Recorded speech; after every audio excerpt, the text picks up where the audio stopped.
What's up, everyone? This is Tywon with H2Hubb, and we're here to do an unboxing video for the Q-Life Q-Cup Max. This product has passed all of our performance standards and testing, and so we want to do an unboxing video for it to show you how it's going to come to your home. This is by far one of the best portable hydrogen water bottles we've actually tested thus far, and so we're happy to be able to recommend it to the public and go ahead and get this unboxing started. So let's go ahead and do it. All right, so here's the box that it comes in, and then on the back side of the box you'll get the specs and basically a little quick start guide of how to use the product. So let's go ahead and open it up.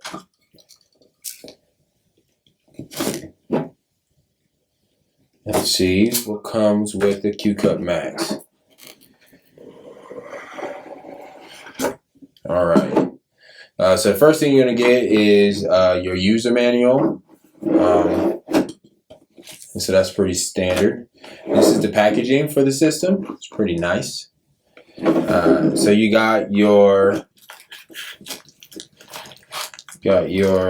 bottle.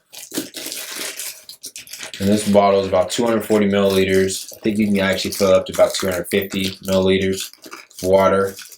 So it's pretty good. And then we have your generator. This is the generator. It's pretty compact, little guy, but it does the job. In our testing. And then it comes with the lid. This lid keeps the membrane moist.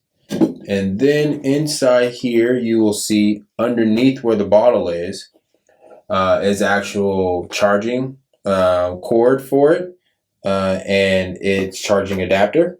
And then here,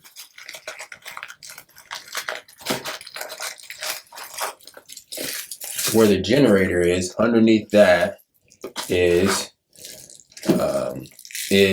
a adapter to use this with a water bottle. So that's pretty cool.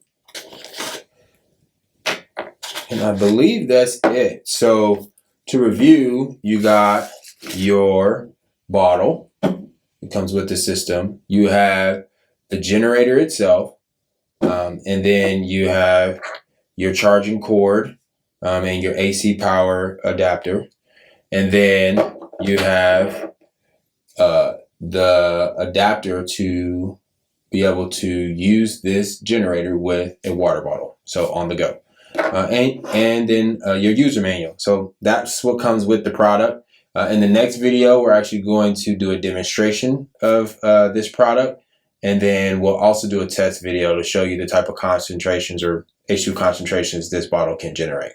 So we'll catch you next time at the H2Hubb.